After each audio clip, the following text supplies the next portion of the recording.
ओम नमो ज्ञानेश्वरा,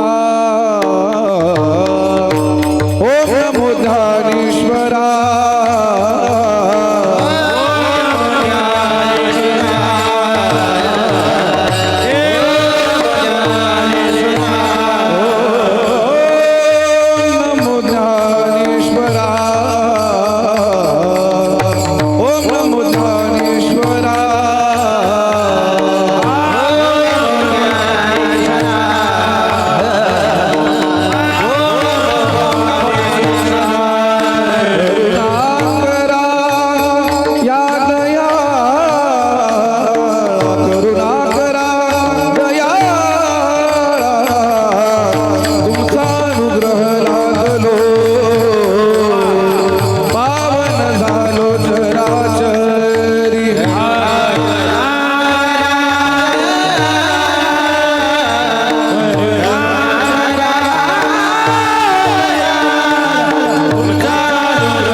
काळ सारावा चिंतनी एकांतवासी गंगा स्नानी देवाच्या पूजनी प्रदक्षिणा तुळशीच्या युक्त आहार विहार नेम इंद्रियासी सार नसावी बासर निद्रा बहु भाषण प्रस्तुत प्राप्त प्रसंगी प्राप्त स्थळी कीर्तन रूपी सेवेकरता निवडलेला अभंग महान भगवत भक्त संत हृदय सम्राट विश्ववंद्य जगद्गुरु श्री तुकोबराय यांचा 4 चरणाचा चौकड्या प्रकरणातील अभंग आज आपण चिंतन सभेकरता निवडला. विठ्ठल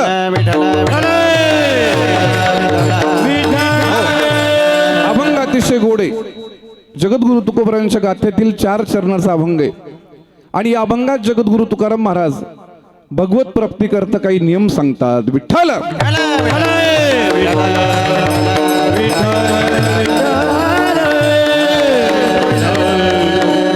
आज आपण सर्व मंडळ एकत्र जमलो त्याचं कारण म्हणजे हरिभक्त परायण सोमनाथ भाऊ जाधव यांनी पायी नर्मदा मातेची परिक्रमा पूर्ण केली आणि आज गंगा पूजनाचा हा कार्यक्रम या ठिकाणी आपण आयोजित केलेला आहे. खरं म्हणजे नर्मदा मातेची परिक्रमा करणं कुणाचे काम नाही, त्याला फार मोठं पुण्य असावं लागतं. जन्मोजन्मी आम्ही बहु पुण्य केले तेव्हा या विठ्ठले कृपा केली. भगवान परमात्म्याची कृपा झाली की नर्मदा माता आपल्याकडून ती परिक्रमा पूर्ण करून घेते. तिचं काय महत्व मी पुढे सांगणार आहे, परंतु सोमनाथ भाऊंनी पायी नर्मदा मातेची परिक्रमा पूर्ण केली आणि असं सांगतात की जोपर्यंत आपण गंगा पूजनाचा कार्यक्रम करत नाही, गंगा पूजन करत नाही, तोपर्यंत नर्मदा परिक्रमेचं फळ मिळत नाही. म्हणून 8 तास आहे संपूर्ण त्यांचे आप्तेष्ट नातेवाईक मंडळी सर्व एकत्र आले आणि या ठिकाणी आजचं कीर्तनाचा कार्यक्रम आहे. ज्यांच्या माध्यमातून सेवा आली ते आपल्या गावातील प्रगतशील असणारे आमचे सोमनाथ भाऊ जोरवेकर यांच्या संपर्कामधून ही सेवा आहे. त्यांचं आमच्यावर प्रेम आहे म्हणून ही सेवा माझ्यापर्यंत पोहोचलेली आहे. आपण संपूर्ण ग्रामस्थ नातेवाईक आप्तेष्ट मंडळी आहात. या ठिकाणी गोड असे गायनाचार्य आहेत ज्यांचं महाराष्ट्रात नाव आहे. खरं म्हणजे ही आवाज ऐकल्यानंतर, चाल ऐकल्यानंतर चांगला जाणकार माणूस जर असेल तर डुलेल. एक एक हरकत आहे, एक एक जागा आहे, ती काढण्यासाठी किती रियाज करावा लागतो त्यांनाच माहिती आहे फक्त महाराज. म्हणून आमचे संगीत विशारद संगीत अलंकार मेघराज महाराज वगैरे यांच्याकरता टाळ्या वाजवा. पहाडासारखं व्यक्तिमत्व महाराज. हे गायन काही सामान्य नाही. बरेच लोक वेटिंगवर आहे, तारखी मिळत नाही. त्यांच्या शेजारी असणारे आपल्याच परिसराचं भूषण संगीत विशारद संगीत अलंकार गायनामध्ये अशी जबरदस्त तयारी महाराज. एक एक स्वर घासून काढलेला आहे महाराज असा. आणि ते तपश्चर्या आहे. गायन म्हणजे ते उगच गोड लागत नाही, ते घासावं लागतं महाराज. आणि एक एक स्वर असं घासलेला आहे. असे आमचे सतीश महाराज मते टाळ्या वाजवा त्यांच्याकरता. मृदंगावरती असणारे आपल्याच गावातील गोड मृदंगाचार्य आणि तयारीचे वाजवणारे फार मृदंगाचार्य महाराज, पण गोड वाजवणारे असे 4-5 लोक आहेत जिल्ह्यात. त्याच्यामधलं एक नाव म्हणजे आमचे अरुण महाराजराव. टाळ्या वाजवा. आपल्याच गावातील रत्न आहे आणि खूप गोड मृदुंग आहे महाराज. एवढा गोड मृदुंगच कुणी वाजवणार नाही, म्हणून त्यांनाही धन्यवाद. विनयकरी सिस्टीम सुद्धा छान आहे, तर त्यांच्याकरता टाळ्या वाजवा. सुंदर अशी सिस्टीम आहे.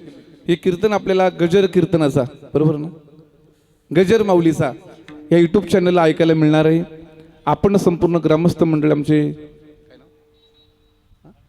भानुदास महाराज सुद्धा आलेले आहेत, आपल्याच गावातील आहेत. ते सुद्धा गोड प्रवचन करतात आणि त्यांचाही फार मोठा अभ्यास आहे. ते सुद्धा या ठिकाणी हजर झालेले आहेत. आपण संपूर्ण भजनी मंडळ आहे, ग्रामस्थ मंडळ आहे, सर्वांचा माझा परिचय, पण सर्वांचं नाव घेणं उचित नाही, म्हणून पांडुरंगाच्या चरणी फुल वातू वाकून, पांडुरंगाच्या चरणी फुल वातू वाकून आणि तुमच्या सगळ्यांचं नाव घेतो निवृत्तीनाथांचा मान राखून. विठ्ठल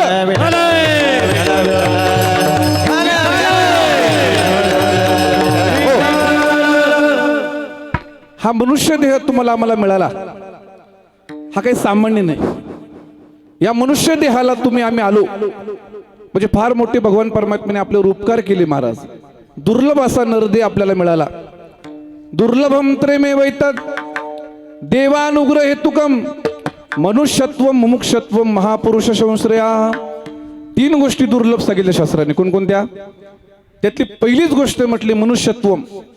मनुष्य देह मिळणं दुर्लभ आहे महाराज. मिळाला. नरदेह दुर्लभ जाणारे तुम्ही वासुदेव वासुदेव म्हणा. नरदेह दुर्लभ जाणारे तुम्ही वासुदेव वासुदेव म्हणा. काळकरी हा शतवर्षाची गणनारे तुम्ही वासुदेव वासुदेव म्हणा. यामध्ये दुःख यातना तुम्ही वासुदेव वासुदेव म्हणा. यामध्ये दुःख यातनारे तुम्ही वासुदेव वासुदेव म्हणा.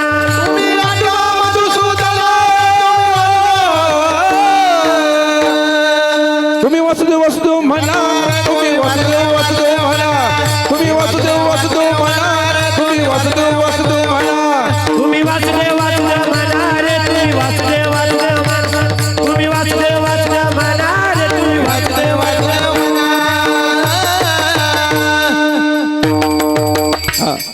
हा नरदेह दुर्लभ आहे. महाराज सांगतात नरदेह दुर्लभ जाणा शतवर्षाची गणना. पहिली गोष्ट हा नरदेह दुर्लभ आहे आणि त्याच्यामध्ये आपल्याला 100 वर्षाचं आयुष्य. काय होणार आहे 100 वर्षात? अल्प आयुष्य मानव देह शतकनिले ते अर्धरात्र खाय. मध्ये बालत्व पीडा रोग क्षय काय भजनासी उरले ते पाहेगा. फार गोड सांगितलं महाराजांनी. काय? अल्प आयुष्य मानव देह शतगणिले ते अर्धरात्र काय. मध्ये बालत्व पीडा रोग क्षय आणि काय भजनाशी उरले ते पाहिजे. उरलंच काय? 100 वर्षामध्ये माणसाकडून होतच काय? 10 वर्ष बालपण, 20 वर्ष तारुण्य, अंगी भरला मदन, मग तू कैसा सावधान. महाराज सांगतात 10 वर्ष बालपणात गेली, 20 वर्ष तरुणपणात गेली. शिल्लक काय? बालपणात काय करायचं कळत नाही. बालपन में खेल गवाया,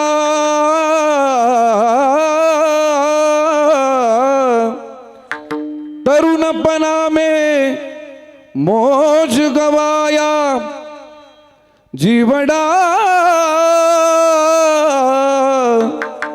2 दिन का मेहमान,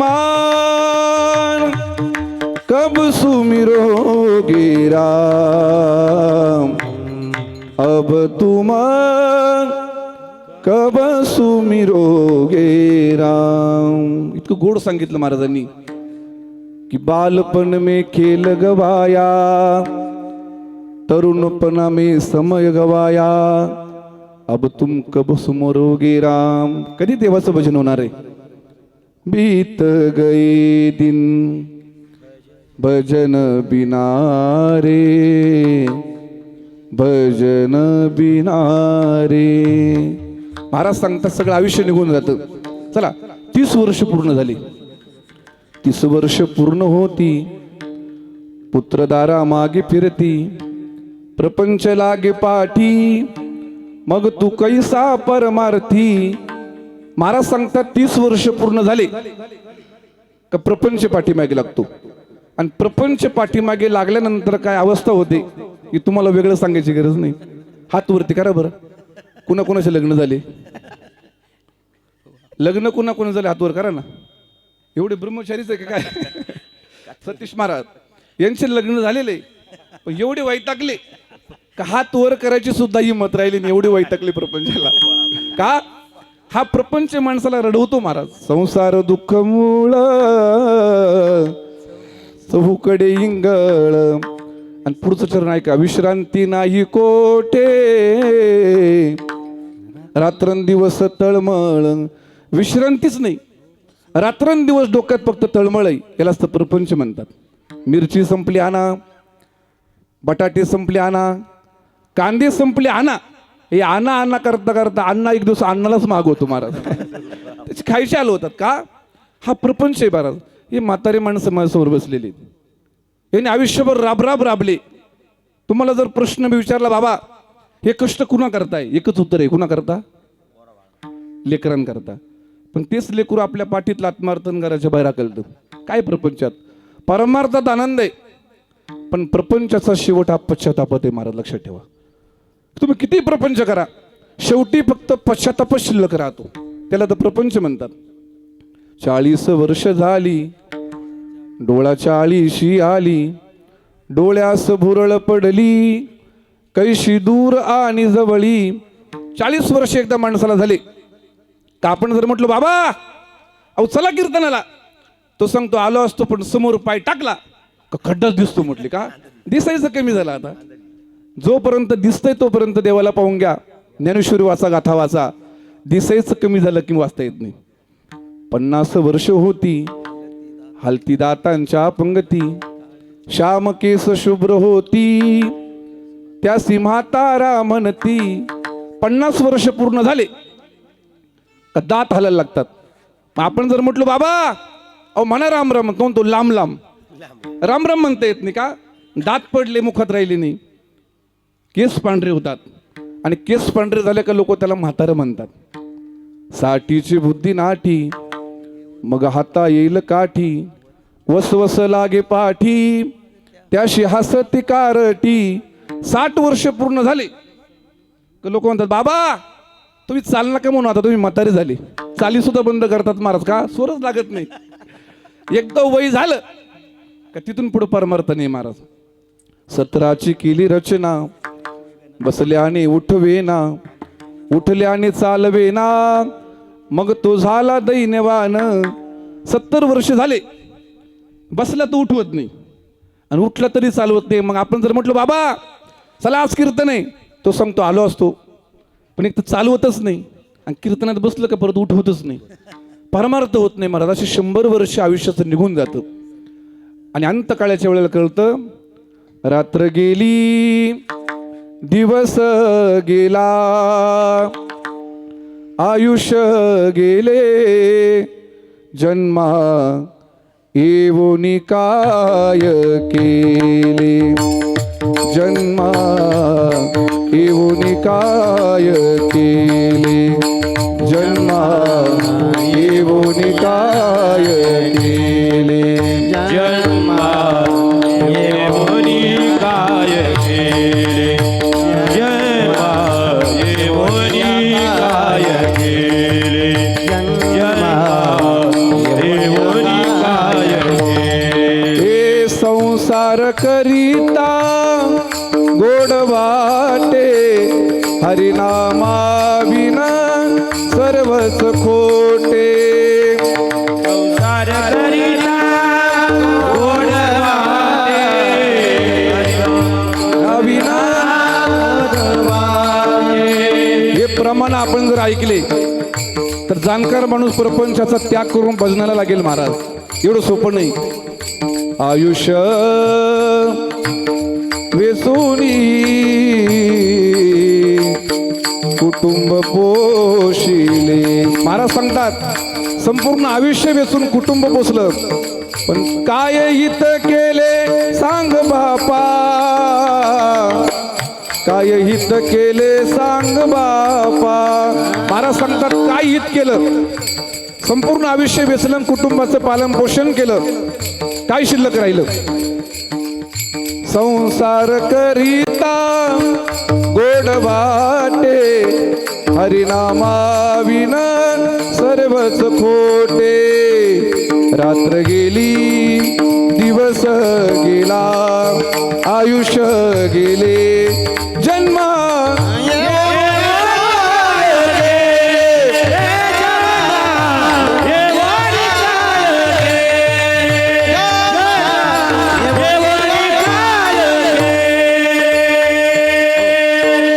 रात्र गेली दिवस गेला. अहो पाहता पाहता आयुष्य गेले. महाराज सांगतात म्हणतात की जन्म येऊन काय केले. काय केलं, शिल्लक राहिलं काय.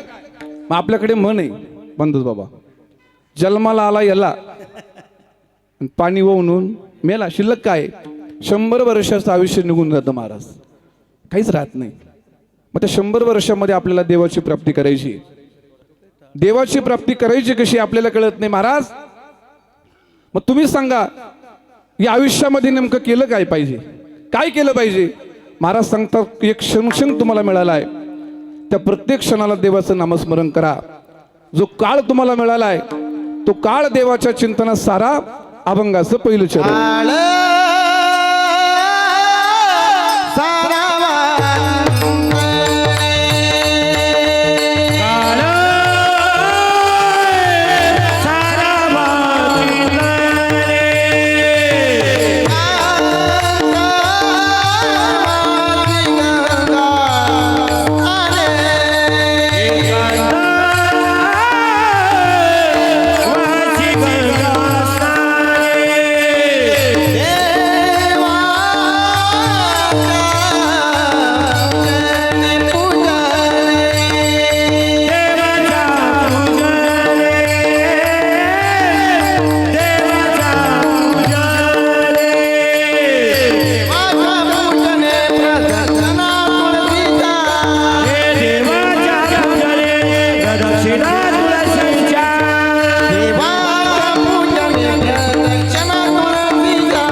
काळ सारावा चिंतने, एकांतवासी गंगा स्नाने. देवाच्या पूजने प्रदक्षिणा तुळशीच्या. अभंगाच्या पहिल्या चरणामध्ये आपण प्रवेश केलाय आणि अभंगातला पहिला शब्द आहे काळ. काळ शब्दाचे आपल्याला 2-3 अर्थ पाहायला मिळतात. कधी काळ वेळेलाही म्हटले, काळ वेळ नाम उच्चारिता नाही. काळ कधी कधी मृत्यूलाही म्हटलेले, घडी घडी काळ वाट याची बाहे. पण आजच्या अभंगातला जो काळ शब्द आहे तो काळ म्हणजे तुम्हाला आम्हाला मिळालेलं आयुष्य. आणि प्रत्येक क्षण प्रत्येक काळ आपण चिंतनात घालवलं पाहिजे महाराज, चिंतन केलं पाहिजे. साधू संतांनी आयुष्यभर देवाचं चिंतन केलं महाराज. काळ चिंतनात घालवावा. पण बरेच लोक चिंतन करतात, पण कुणाचं, प्रपंचाचं. एक माणूस घराच्या बाहेर बसला होता, खुर्चीवर बसलेला होता आणि समोर एक म्हैस चरत होती. म्हैस हा बसल्या बसल्या चिंतन करू लागला. म्हटले माझं डोकं जर म्हशीच्या शिंगात घातलं तर, बरं काही काम आहे चिंतन करायचं. अनेक दिवस चिंतन केलं आणि शेवटी त्यांनी म्हशीच्या शिंगात डोकं घातलं. जशी म्हैस उधळली बाबा, असा मारला म्हशीनं. मारल्यानंतर त्याला ऍडमिट केलेलं हॉस्पिटलमध्ये आणि त्याचे काही मित्र त्याला पाहायला आले. म्हणे का रे, काही चिंतन करायचं, काही विचार करायचं म्हणतो. चिंतन, अरे 6 महिने चिंतन केलं आणि मग डोकं घातलं. म्हटले विठ्ठल काही उपयोग आहे का. चिंतन करावं देवाचं. आज तुकाराम महाराजांची बीज आहे. जगद्गुरु तुकाराम महाराजांनी आपल्या आयुष्यामध्ये रात्रंदिवस देवाचं चिंतन केलं महाराज. गोविंद गोविंद मना लागली या छंद, मग गोविंद ते काया. रात्रंदिवस देवाचं चिंतन. सकाळी तुकाराम महाराज उठायचे, हातात चिपळ्या घ्यायचे, विणा घ्यायचे आणि भजन करत करत कधी गोरडा, भामचंद्र अशा डोंगरावरती जायचे. आणि भजन करता करता तुकाराम महाराजांची पत्नी जिजाबाई त्यांना म्हटली, का हो कमीत कमी सांगून तरी जा की मी कोणत्या डोंगरावर जाणार आहे. तुकाराम महाराज म्हटले, ते काय आपल्या गावातली भजनी का? भजन करताना म्हटले मी कोणत्या डोंगरावर जातो हे मलाही कळत नाही म्हटले. अहो पण तुम्ही जोपर्यंत जेवण करत नाही तोपर्यंत मी जेवण करत नाही म्हटले. सांगा म्हटले माझ्यासाठी. तुकाराम महाराजांनी सांगितलं, म्हटले काम कर, देहूच्या बाहेर आल्याच्या नंतर 3 डोंगरांचे रस्ते आहेत म्हटले. त्या चौफुलीवर यायचं, तिथली माती घ्यायची आणि ती माती कानाला लावायची. ज्या डोंगराची माती, रस्त्याची माती विठ्ठल विठ्ठल म्हणेल, समजायचं मी त्या रस्त्याने चाललोय. जिजा माता दुसऱ्या दिवशी आल्या, ती रस्त्याची माती घेतली, कानाला लावली, आवाजच आला नाही महाराज. दुसऱ्या डोंगराच्या रस्त्याला गेले, तिथली माती घेतली तर महाराज चमत्कार असा आहे, त्या मातीमधून सुद्धा विठ्ठल विठ्ठल आवाज येऊ लागला महाराज. काय नामचिंतन असेल, काय साधना असेल, असं जीवनामध्ये देवाचं स्मरण केलं पाहिजे महाराज. काळ सारावा चिंतनी, रात्रंदिवस देवाचं चिंतन, भजन करायचं. चिंतने सरे तो धन्य धन्य काळ, सकळ मंगळ मंगळाचे, सकळ मंगळ मंगळाचे.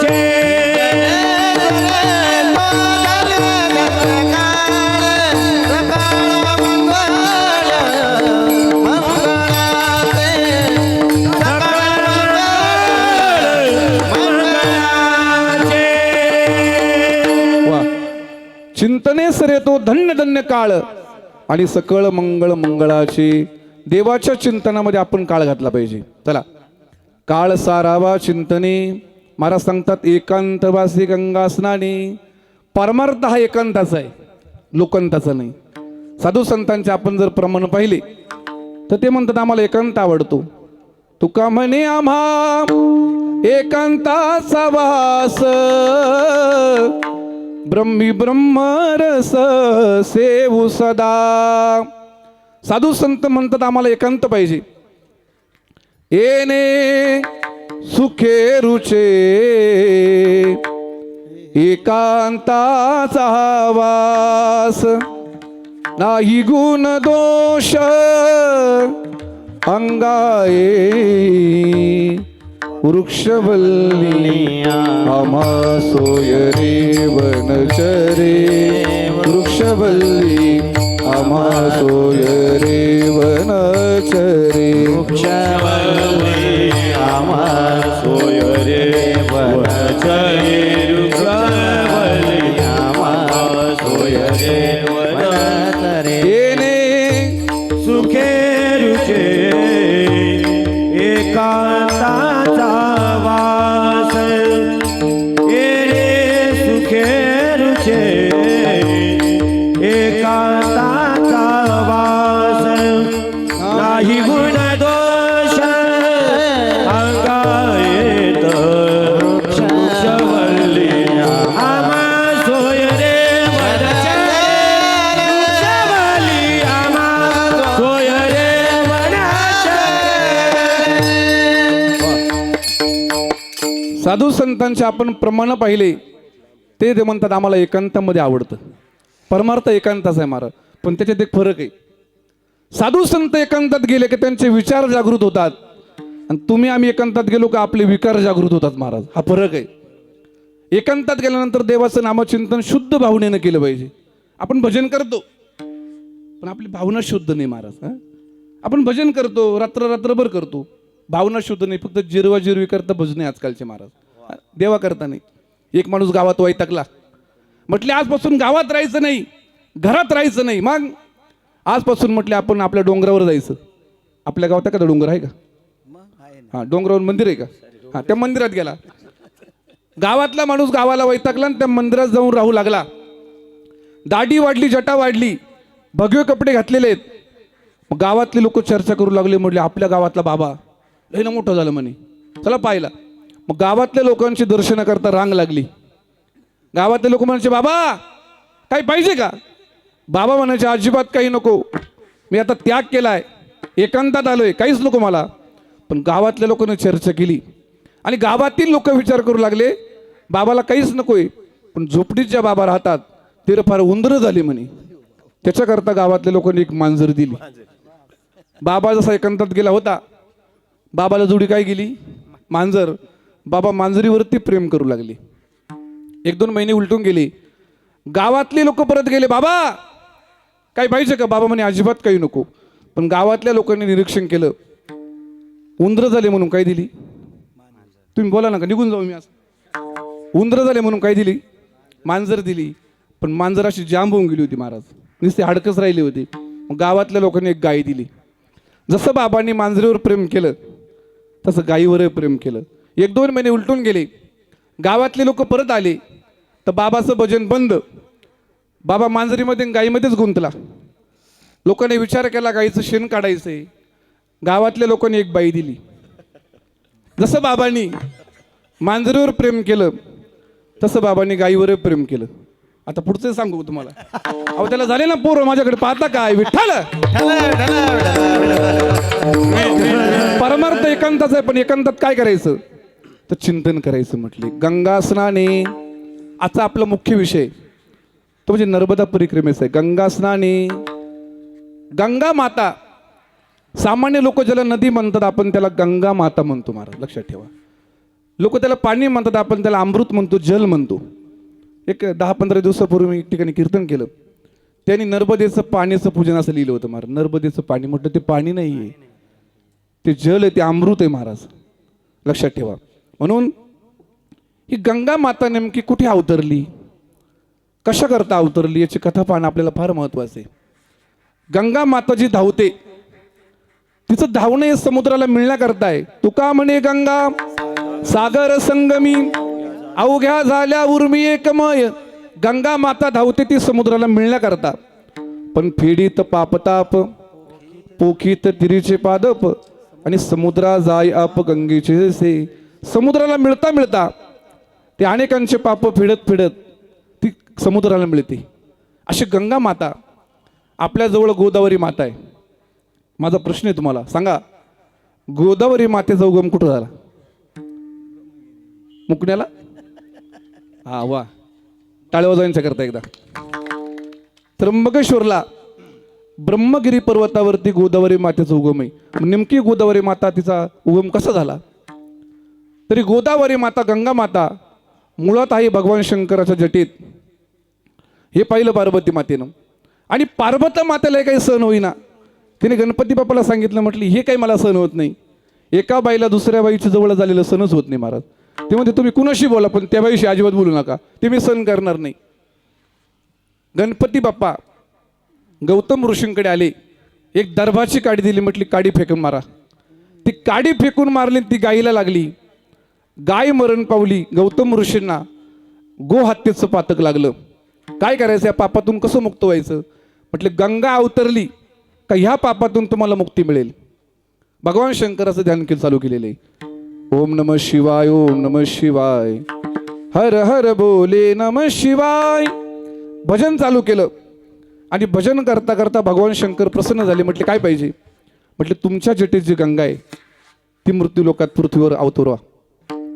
भगवान शंकराने आज्ञा केली गंगा मातेला, म्हटले तुझा आता पृथ्वीवर जा. पण एकदा जी बाई डोक्यावर जाते ती परत खाली उतरत, म्हणून बाई डोक्यावर कधी घ्यायचीच नाही महाराज. एकदा ती डोक्यावर गेली का तुम्ही किती प्रयत्न करा, ती म्हणते फारकत गेली पण आता बाकीचं बोलू नका. हा, जटा मोकळ्या केल्या भगवान शंकरांनी आणि जटा त्या ब्रह्मगिरी पर्वतावरती आपटल्या.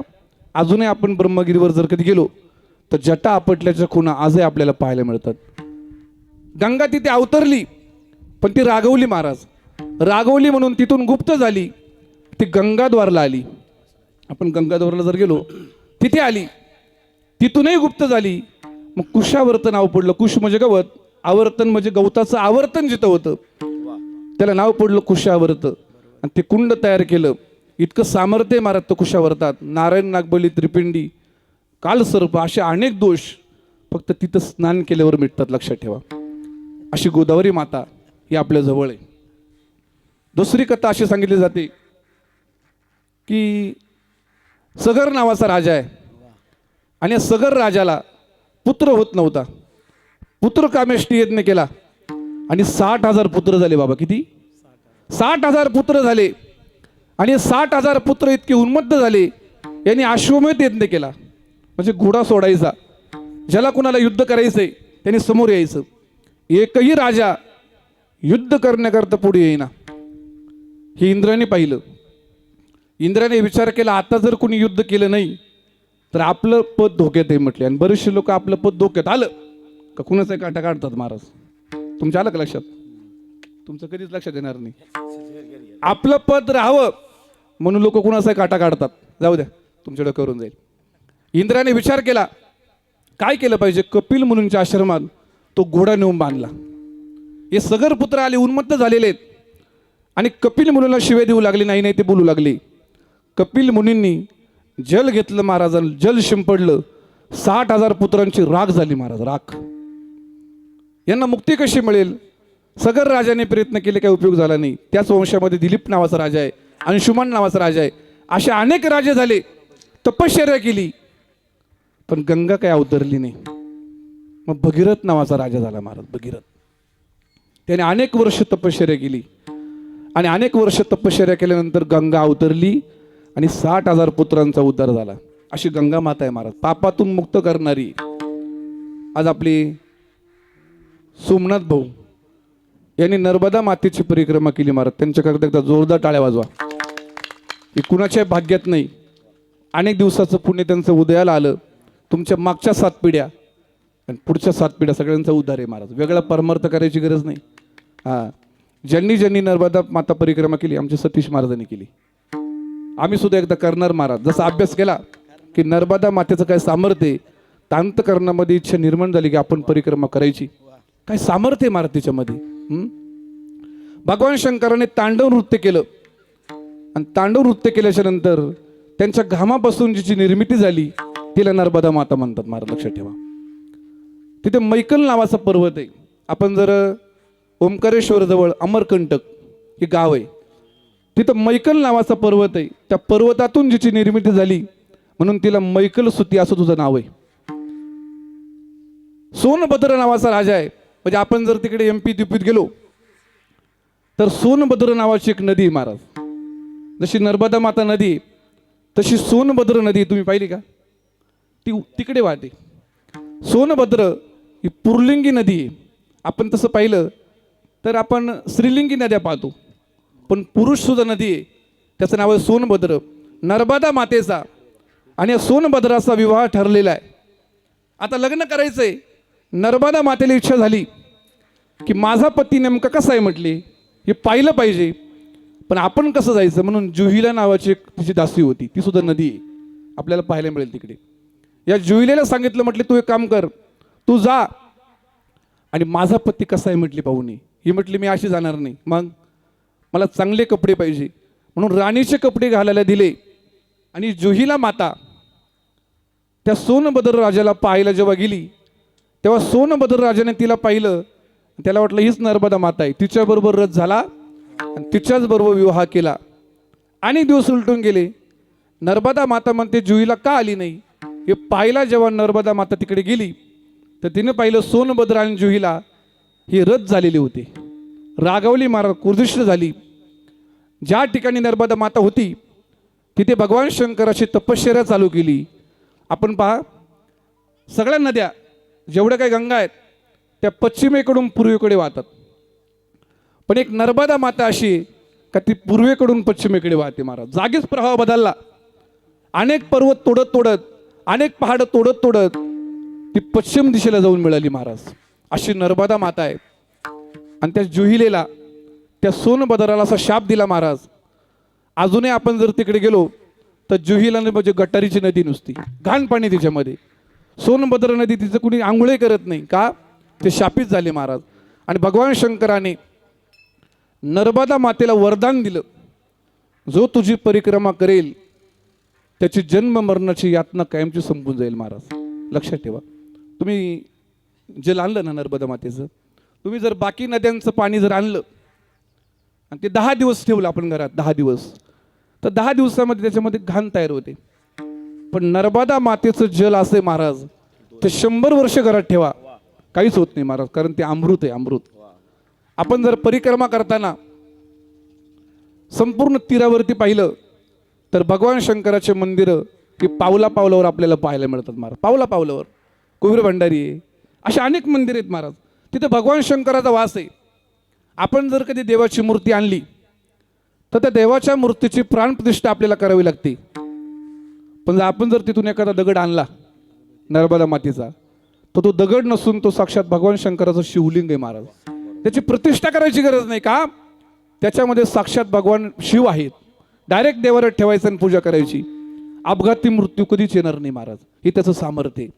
आता बाबांनी नर्मदा परिक्रमा केली, त्यांचे अनुभव ते तुम्हाला सांगतील नंतर. असे अनुभव असतात महाराज. अन्न नाही, जवळ पाणी नाही महाराज, फक्त चालायचंय. का तुम्ही नेलतं काही? एकही परिक्रमावासी बरोबर काहीच नेत नाही महाराज, फक्त काठी कमंडलू, नर्मदे हर नर्मदे हर. अहो मनात जर इच्छा झाली की माते दुपारची भूक लागलेली, खायची व्यवस्था नाहीये, नर्मदा माता अशी सोय करते महाराज. 1 वाजला का जेवण तयार आहे. संध्याकाळी जंगलातून चालावं लागतं. कोणतं घाट आहे? सुळपाणी घाट, बरोबर ना? ते जंगल आहे महाराज, इतकं खतरनाक आहे का माणूस दिसणारच नाही तिथं. पण अशाही अरण्यामधून आपण जेव्हा चालतो ना, तेव्हा नर्मदा माता महाराज त्या परिक्रमावासाचं रक्षण करते महाराज. लक्षात ठेवा, रक्षण करते. आमचे विकासानंद महाराज मिसाळ ते परिक्रमाला गेले होते आणि त्यांनी एक प्रसंग मला सांगितला. म्हटले परिक्रमा करता करता एकतर कोणी आजारी पडतच नाही, पण आजारी पडलंही तरी नर्मदा माता त्याचा कसा उद्धार करते पहा. त्यांचा कान दुखू लागला, कान. मग शेजारी एक गाव होतं, त्या गावातील एका डॉक्टरकडे दाखवलं. डॉक्टरने चेकिंग केलं, इंजेक्शन मारलं, गोळ्या दिल्या, पण कानच राहत नव्हता महाराज. बरं कान जर दुखायला लागला तर झोप लागत नाही, दिवसभर चालायचं आणि संध्याकाळी झोप नाही. दुसरा डॉक्टर बदलला, पण कान काही राहिला नाही. 5 दिवस 5 डॉक्टर बदलले, पण त्यांचा कान काही राहत नव्हता. काय करायचं? म्हटले काम करा, नर्मदा मातेचं जल आणा आणि ते जल माझ्या कानात टाका. म्हटले महाराज 5 डॉक्टर बदलले, 5, पण नुसतं नर्मदा मातेचं जल त्या कानात टाकलं, ते म्हटले अजून कान दुखला नाही महाराज. काय सामर्थ्य असेल महाराज. म्हणून मी सांगितलं ते पाणी नाही, ते तुमच्या आमच्याकरता अमृत आहे. आणि अशी नर्मदा मातेची परिक्रमा आमच्या बाबांनी पूर्ण केली महाराज. हा सोपं नाही. हा कोण होत? जोडीनं? बापरे, टाळ्या वाजवा. आणि तुम्ही पुढे या बरं, जोडीनं या, पुढे बसा. आमच्या निर्मला ताई यांनी सुद्धा ही नर्मदा माता पूर्ण केलेली महाराज. आपण गाडीनं करू शकतो महाराज बरं का, पण पायी पूर्ण करणं एवढं सोपं नाही. एकांतवासी गंगा स्नाने अशा नर्मदा मातेची परिक्रमा ज्यांनी पूर्ण केली ते आपले सोमनाथ भाऊ. सपत्नीक परिक्रमा केली महाराज. तुमच्या कुटुंबाला कधीच दुःख येणार नाही, आता काळजी करू नका. परमार्थ करायचा असेल तर एकांतात जायचं, गंगा मातेचं स्नान करायचं, परिक्रमा करायची. म्हटले देवाच्या पूजने, पारमार्थिक माणसाने देवाची पूजा केली पाहिजे. घरात माणसं सकाळी सकाळी उठले का देवपूजा नाही, काही नाही. पेपेची माहिती, तंबाखू कुठे रे? सकाळी सकाळी तंबाखू, देवाची पूजा करत नाही. वा क्या बात आहे. आता तुम्ही म्हटलं ना, जन्मोजन्मी आम्ही बहु पुण्य केले आणि तेव्हाच भगवान परमात्म्याने कृपा केलेली. सकाळी उठल्याच्या नंतर एक काम करत जा, आपल्या देवाऱ्यात जे देव आहेत त्यांची पूजा करायची, त्यांना गंध लावायचा, स्वतःला गंध लावायचा आणि मग पुढची सुरुवात करायची. लोक ते नाही करत. पहिला म्हणतात चहा आण रे, मग तिकडे काय काम आहे ते पाहिजे. इतकं लोकांना देवपूजेचा कंटाळा. आजकाल देवपूजा तुम्ही नाही करत, मग देवपूजेचं काम आमच्या महिला मंडळाकडे महाराज. एवढे लोक कंटाळले. एक माणूस देवपूजेला कंटाळला, असा कंटाळला तो म्हणे आता घरातच राहायचं नाही म्हणे. त्याने घराचा त्याग केला आणि सासूरवाडीला गेला. सासूबाईनं पाहिलं, म्हणे जावाई काय देवासारखे आले म्हणे, या. हा म्हणे मामी आता मला आरामात राहायचंय म्हणे. म्हणे आरामात राहा, खा प्या मजा करा, मस्तपैकी झोपा, फक्त एकच काम करा. तो म्हणे काय? म्हणे देवपूजा. तो म्हणे त्याला असतं वैतागून आलोय. हा म्हटला सासूरवाडीला सुद्धा राहायचं नाही, मग जीवच देऊन टाकू म्हणे आपण. जीव द्यायला का विहिरीत गेला महाराज. मळ्यात विहीर होती, उडी मारणार तेवढ्यात मालकाने पाहिलं म्हणे, अरे थांब, काय करतोय म्हणे. हा म्हणे काही नाही, वैतागलोय जीवनाला मी, मला जीव द्यायचा आहे म्हणे. अरे जीव देऊ नको, शेतात घर आहे म्हणे आपलं, राहा, 2 टाइम जेवण देतो, मस्त आराम कर, झोपायचं, फक्त एकच काम करायचं. हा म्हटलं देवपूजा सोडून असलं तर बरं. तो म्हणे एकच काम करायचं, आपलं मंदिर आहे म्हणे इथं, त्या मंदिरात ती देवपूजा करायची. हा म्हणे त्याला असं कंटाळून आलोय. एवढा लोकांना देवपूजेचा कंटाळा मारा. देव धर्म सांगी वा, पडिले सगळे, देव धर्म सांगी पडिले सगळे, विषयी गोंधळ आदले, विषयी गोंधळ आदले. देव धर्म सांगी पडिले सगळे, देव धर्म सांगी पडिले सगळे, विषयी गोंधळ विषयी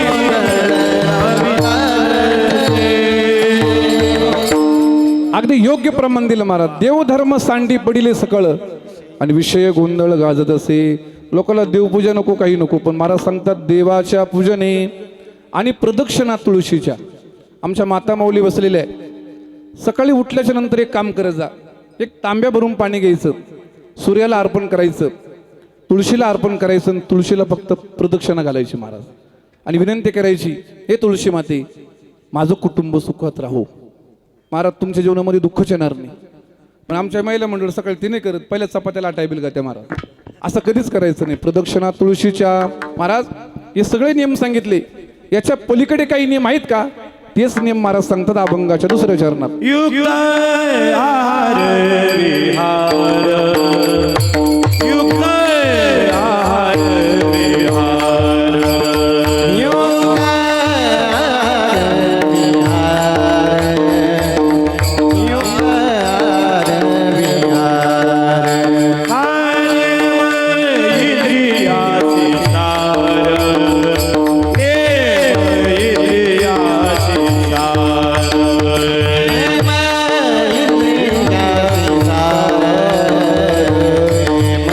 इंद्रियाची सार,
अभंगाच्या 2ऱ्या चरणामध्ये आपण प्रवेश केलाय. थोडा आवाज द्यायला. आणि महाराज सांगतात युक्त आहार विहार, नेम इंद्रियासी सार, नसा विभासर, निद्रा बहुभाषण. आहार माणसाचा चांगला असला पाहिजे. आपण आहार कसा घेतो याच्यावरती आपले विचार अवलंबून आहे महाराज, लक्षात ठेवा. इतकी लोक खातात, इतके खातात, कारण ढेकर जर आला ना ढेकर तर अन्नच वरती येतं महाराज. एवढे लोक खातात. खाणं ज्याचं मापात त्याचा परमार्थ चांगला. परमार्थ करणाऱ्या माणसाने जेवण कमी केलं पाहिजे. जो विद्यार्थी शिकताना त्याने रात्री कमी जेवलं पाहिजे. का? सकाळी लवकर जाग आली पाहिजे. एवढे खातात महाराज, एवढे आता परवा दिवशी महाराज एक जण माझ्यासमोर जेवायला बसला होता. त्याने किती गुलाबजाम खाल्ले असेल? किती तुमचा अंदाज? 67 गुलाबजाम खाल्ले. 67. तुम्हाला कसं काय माहिती? म्हण मी मोजले म्हण. अहो आमच्या गावात एक जण पंगत बसली होती काल्याची आणि जिलेबी खायला बसा मार जिलेबी. त्याने किती इटोळे खाल्ले असेल बाबा जिलेबीचे इटोळे? अहो 70 इटोळे खाल्ले. 70. आता काय माझ्याकडे 70 इटोळे खाल्ले. बरं ते खाले काय माझ्या काय बापात जातं बुवा. त्याने ते इटोळे खाल्ले. त्या पंक्तीमध्ये नेमका मठ्ठा वाढायचा राहिला होता. मठ्ठा त्याने मठ्ठ्यावाला पाहिला. हा म्हणे अरे जिलेबी खाली म्हणे पण मठ्ठा राहिला ना म्हणे. त्याने आवाज दिला मठ्ठ्यावाला इकडे. त्याने जेव्हा आवाज दिला ना महाराज तर जिलेबी घशामधून राम राम करत होती. एवढा तो मठ्ठ्याला आवाज देत होता. मी त्याच्याकडे पाहिलं. मला तर घामच आला. म्हटलं अरे 70 इटोळे खाली आहे. 70 बाबा. आता हा मठ्ठा नेमका बसवेल कुठं? मला का मला इकडं. त्याने तो मठ्ठ्याचा मगच घेतला महाराज. मग आणि तो मगच पिऊन टाकला. जेवण संपलं. म्हटलं दादा तुम्ही 70 जिलेबीचे इटोळे खाली. तो म्हणे तो बापाचं काही गेलं मग. म्हटलं माझ्या बापाचं काही नाही पण माझा असा प्रश्न आहे का नेमकं तो मठ्ठा बसवलं कुठं? कारण जिलेबी खाल्यानंतर इथपर्यंत जिलेबी होती. मठ्ठा गेला कुठं? तो म्हणे तुला अजिबात अक्कल नाही म्हणे. कीर्तन करतो पण तुला अजिबात अकलीचा तपास. बोला ना तुम्ही पुढचं आता. अक्कल अजिबात नाही. म्हटलं अरे सांग मला मठ्ठा बसवला कुठं? तो म्हणे अरे मूर्खा ते जिलेबीला नाही का पोंगळा राहत्या म्हणे. त्या पोंगळात मठ्ठा बसवला महाराज. एवढं लोकांना काही सण. पण आहार असा असावा. सात्विक आहार घ्यावा महाराज. बरेचसे लोक नॉनव्हेज खातात पण त्यांनी बुद्धी चांगली राहत नाही महाराज. आज लोकांना जे आईबापाला लोक सांभाळत नाही ना त्याला कारणच ते. भीष्माचार्य ज्या टायमाला शरपंजरी पडली होती ना शरपंजरी. भीष्माचार्य द्रौपदीला ज्ञान सांगू लागले. ज्ञानधर्मान राजधर्मान स्त्रीधर्मान मोक्षधर्मान असे धर्म सांगू लागले. हे धर्म सांगताना द्रौपदी हसली. भीष्माचार्य सांगतात द्रौपदी शहाणी बाई असे कुठे हसत नाही. येडीला काय कुठे हसती महाराज? मायरेसारखं सासरेसारखं. नवऱ्याला दादा भावाला दादा. शहाणी बाई कुठे हसत नाही. तू का हसली सांग? म्हटले भीष्माचार्य तुम्ही स्त्रीचा धर्म सांगताय राजाचा धर्म सांगताय आणि ज्या टायमाला मला भरसभेत विवस्त्र केलं जात होतं तेव्हा तुमचा धर्म कुठे गेला होता? भीष्माचार्य सांगतात द्रौपदी ऐक. ज्या टायमाला तुला विवस्त्र केलं होतं त्या टायमाला मी दुर्योधनाचं वाईटाचं अन्न खाल्लं होतं. रक्तात वाईट परिणाम झाले होते. म्हटले आता का शुद्ध झाली? म्हटले ते रक्त माझं निघून गेलं आणि आता बुद्धी शुद्ध झाली. म्हणून अन्न कुणाचं खावं याची सुद्धा मर्यादा आहे महाराज. लोक कुठेही जेव्हा ते महाराज ते म्हणतात काही नाही काय तुम्ही काही नियम लावता. अरे पण त्या अन्नावरचा परिणाम होतो ना. आमच्या महिला मंडळी घरात स्वयंपाक करताना जास्त काही करू नका. फक्त राम राम म्हणत जा. कामामध्ये काम काही म्हणा राम राम. त्याचा परिणाम तुम्ही जे अन्न बनवता ते अन्न न राहता ते प्रसाद होतो आणि त्याचा परिणाम तुमच्या घरातल्या माणसावरती होतो महाराज. ते नाही करत. कोण मालिका पाहतं कोणत्या भानगडी पाहतं महाराज. मग घरात तेच होतं. म्हणून आपण नियम पाळले पाहिजे. युक्त आहार विहार म्हणजे फिरणं मापात असलं पाहिजे. कुठे फिरावं? लोक फिरायला जातात कुठं? गोव्याला. तुम्ही गेले का बाबा कधी? मी पण गेलो नाही अजून. काय नेमकं देव कोणता आहे तिथं अजून तर मला तपास लागला नाही. कुठे फिरतील लोक? या त्र्यंबकला जा, पंढरपूरला जा, आळंदीला तिथं देव आहे. आशीर्वाद मिळेल. युक्त आहार विहार नियम इंद्रियासी सार. इंद्रियांना नियम असावा. ज्याच्या इंद्रियाला नियम आहे त्याचाच परमार्थ आहे महाराज. लोक कीर्तनात बसले इकडची मांडी तिकडं तिकडची मांडी इकडं. हा जितेंद्रिय माणसाने असलं पाहिजे महाराज. लक्षात ठेवा. नियम इंद्रियासी सार नसावी बासर. वाईट माणसाने वागू नये. निद्रा बहुभाषण. झोप मापात असावी. किती झोपावं याची मर्यादा आहे. काही काही जर आज झोपले तर परवाच उठा त्या महाराज. त्यांना झोपीची मर्यादाच नाही. बहुभाषण नसावं.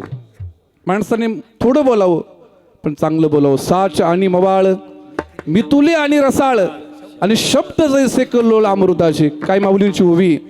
म्हटले थोडं बोलावं पण थोडे परी निरे. शुद्ध बीजापोटी फळे रसाळ घुमटी किंवा मुखी अमृताची वाणी. माणसाची वाणी अशी असली पाहिजे का लोकांनी ऐकत राहिले पाहिजे महाराज. पण असे काही काही बोलतात. बैठकीत जर बोलले एखादा माणूस सप्त्याच्या मीटिंगमध्ये जर बोलला का सप्तेच बंद होतात महाराज. का? ते बोलणंच नीट नाही त्यांचं महाराज. पण काही काही माणसं कधी बोलत नाही आणि कधीतरी ते बोलले बाकीचे म्हणतात गप्रा रे. ते पाटील बोलतात त्यांना बोलू द्या. का? त्यांचं बोलणं मापात आहे, म्हणून माणसाने मापात बोलावं. निद्रा भू भाषण. महाराज परमार्थामध्ये धन काय असेल तर ते धन म्हणजे खरं परमार्थ आहे महाराज. तेच सांगतात तिसऱ्या चरणात.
जय जय विठोबा रखुमाई. टाळी वाजवा, टाळी वाजवा, टाळी वाजवा, टाळी टाळी. हा हरी जय.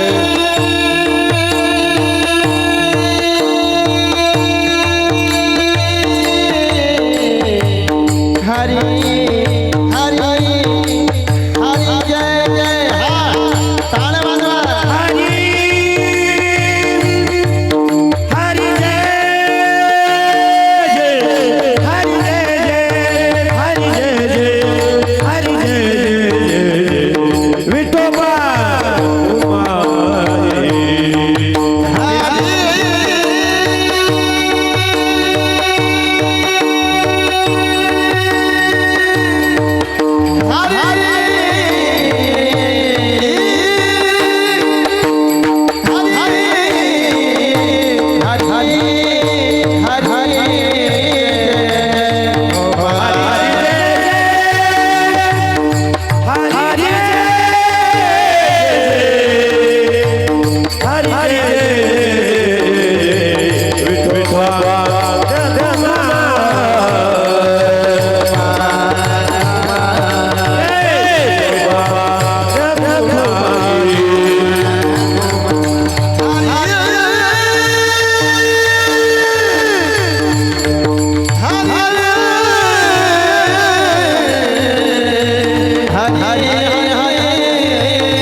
महाराज सांगतात परमार्थ महाधन जोडी देवाचे चरण वाव या जतन ही उपाय लाभाजे. बसून घ्या, खाली बसून घ्या, नंतर लावा.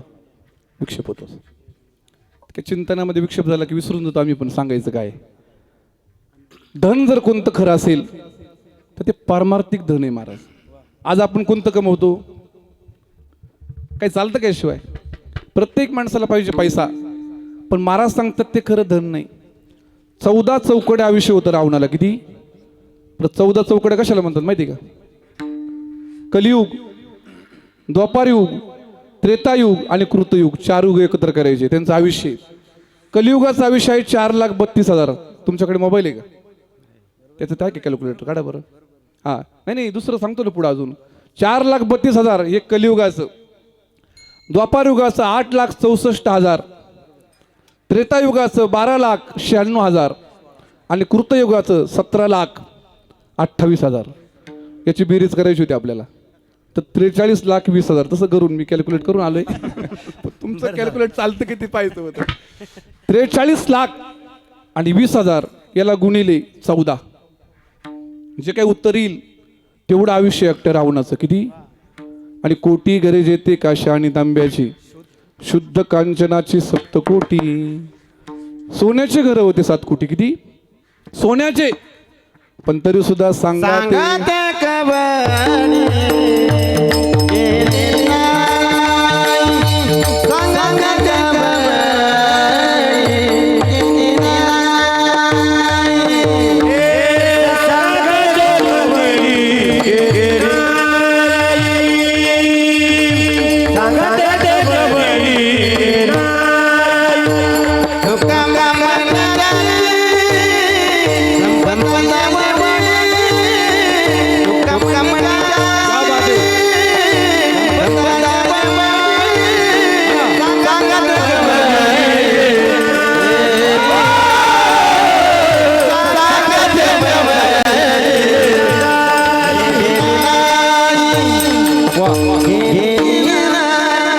टर्निंग पॉईंट असतात माझ्या कीर्तनामधले काही काही.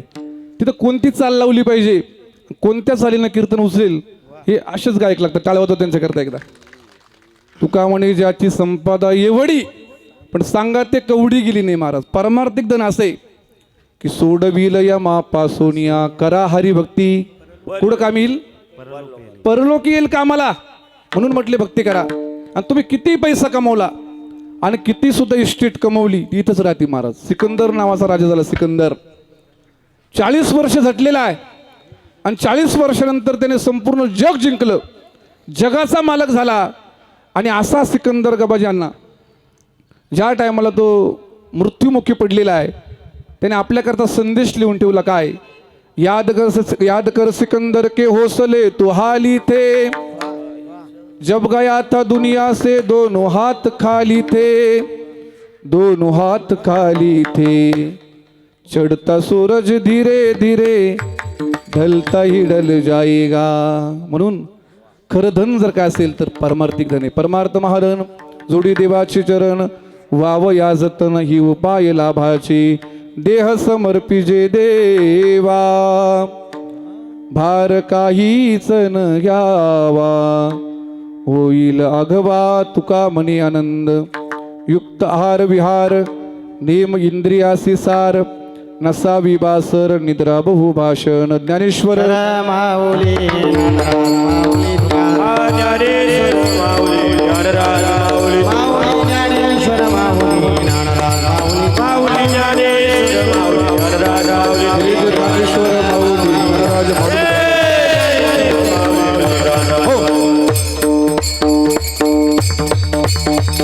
महाराज सांगतात परमार्थामध्ये समर्पण महत्वाचे. सैनिक देशावरती जेव्हा सीमेवर लढायला जातो तेव्हा देशाकरता समर्पण आहे. तसं पारमार्थिक माणसाने परमार्थाला लागलं का देहम वा पातयामी अर्थम वा साधयामी, ते शरीर देवाला समर्पित करून टाकायचं महाराज. देह जाओ अथवा राहो पांडुरंगी दृढ भाव, चरण न सोडी सर्वथा. देवाला देह समर्पित करून टाकायचा. देह समर्पिजे देवा.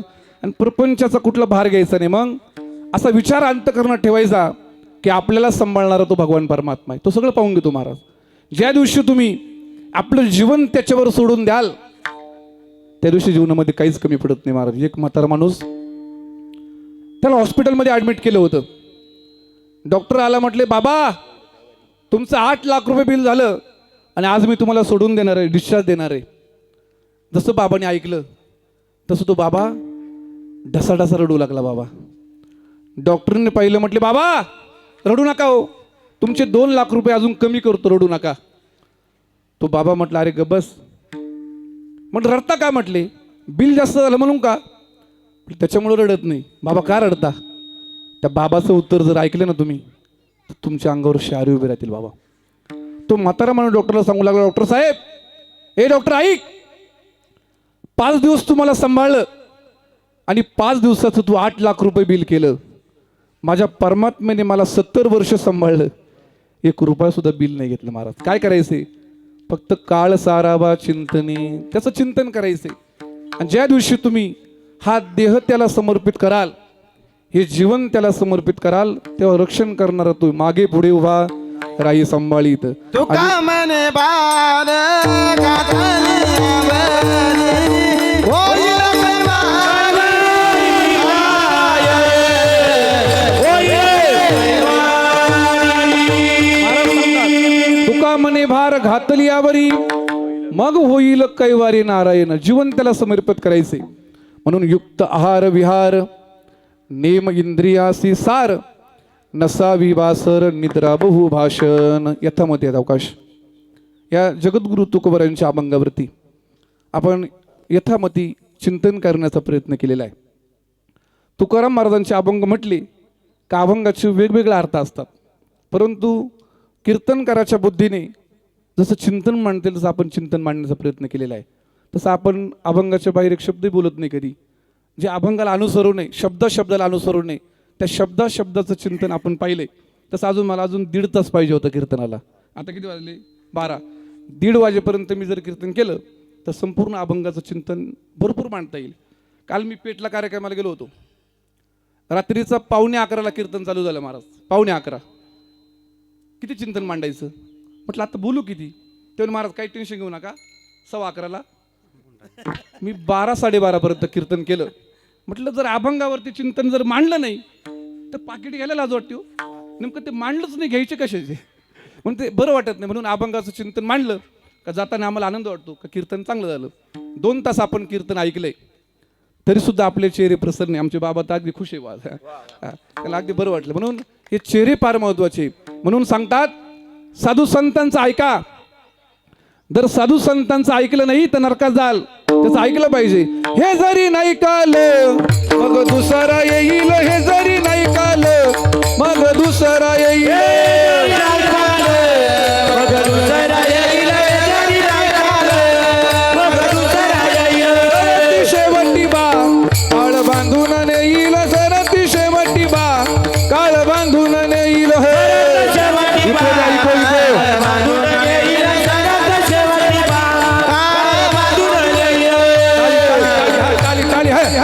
टाळी वाजवून एका जनार्दनी आमचे काही बाजाईल, एका जनार्दनी आमचे काय वाजाईल, एका जनार्दनी आमचे काही बाजाईल, एका जनार्दनी आमचे काय वाजाईल, आमचे काही बाजाईल, आमचे काय वाजाईल, आमचे काही बाजाईल. काय वाजाईल.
जोरात आवाज आहे हे मल्हारीची माझ्या मल्हारीची वारी मल्हारीची माझ्या मल्हारीची वारी होय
आता दोन भजन आपल्याला घ्यायचे 1 मिनिट ओम नमः शिवाय भजन आणि 1 मिनिट निवृत्ती राहत्यांचं ओम नमः शिवाय ओम नमः शिवाय हर हर बोले नमः शिवाय नमः शिवाय ओम नमः शिवाय हर हर बोले नमः शिवाय ओम नमः शिवाय ओम नमः शिवाय हर हर बोले नमः शिवाय ओम नमः शिवाय ओम नमः शिवाय हर हर बोले नमः शिवाय नमः शिवाय ओम नमः शिवाय हर हर बोले नमः शिवाय नमः शिवाय ओम नमः शिवाय हर हर बोले नमः शिवाय नमः शिवाय ओम नमः शिवाय हर हर बोले नमः शिवाय ओम नमः शिवाय ओम नमः शिवाय हर हर बोले नमः शिवाय नमः शिवाय ओम नमः शिवाय हर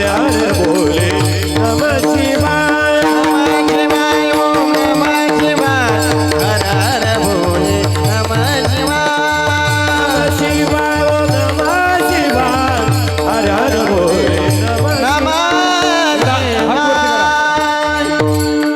हात वरती करायचा निवृत्ती राया सोपान मुकाबाई ज्ञान सखया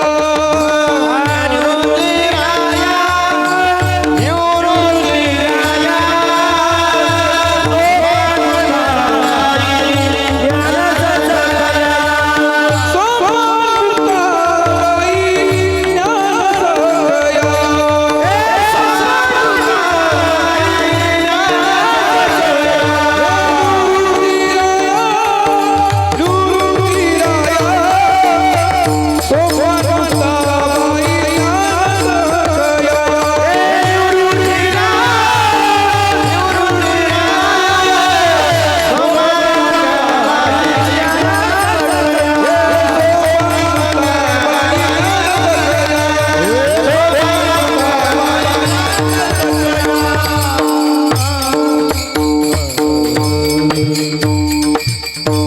हरिभक्त परायण सोमनाथ गंगाराम जाधव सोमनाथ बाबांनी पायी नर्मदा परिक्रमा पूर्ण केली खरं म्हणजे आणि राजूबाई सूर्य त्यांच्या पत्नीचं नाव काय निर्मला सोमनाथ जाधव या दोघांनी जोडप्यांनी जोडीने नर्मदा परिक्रमा पूर्ण केली त्यांचा हा परिवार आहे महाराज संपूर्ण परिवाराला याचा फार मोठा फायदा होणार आहे त्यांचे भाऊ सूर्यभान गंगाराम जाधव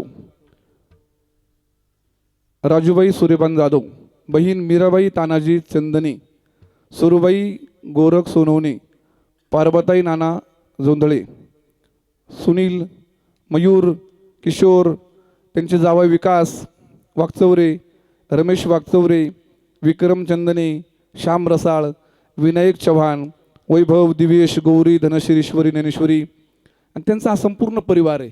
भरपूर नावं आहेत, एवढी नावं घ्यायची म्हटलं मला 10 मिनटं जातील. म्हणून बाबांनी खरं म्हणजे नर्मदा परिक्रमा पूर्ण केली आणि आपल्या कुटुंबाला एक वेगळ्या दिशेने त्यांनी आणून सोडले. इथून पुढची जबाबदारी आता कुटुंबाची. बाबाचं मन काही प्रपंचात राहणार नाही, कारण ज्या माणसाने एकदा नर्मदा परिक्रमा केली का तो विदेही महात्मा होऊन जातो. प्रपंचात मन रमत नाही. खरं म्हणजे फार मोठी साधना आहे. आणि आपण सुद्धा आज संकल्प करा गबाजांना, आपण दोघांनी तरी करा आता काही एक दिवस आपण नर्मदा परिक्रमा करायची आणि करणार.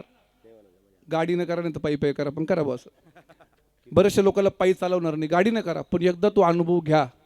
जीवनात नर्मदा परिक्रमा करणं कुणाचंही काम नाही, पण प्रत्येकाने निश्चय करा का आपल्याच्याने सुद्धा झालं पाहिजे. म्हणून बाबांना कोटी कोटी धन्यवाद. त्यांना उदंड आयुष्य लाभावं अशी नर्मदा मायाची प्रार्थना करतो. सगळ्यांनी म्हणा नर्मदे हर. नर्मदे हर. वा, सर्वांच्या चरणावरती नतमस्तक होतो आणि याच ठिकाणी सेवेला पूर्ण विराम. विठ्ठल जय जय विठ्ठल, जय विठ्ठल, जय विठ्ठल.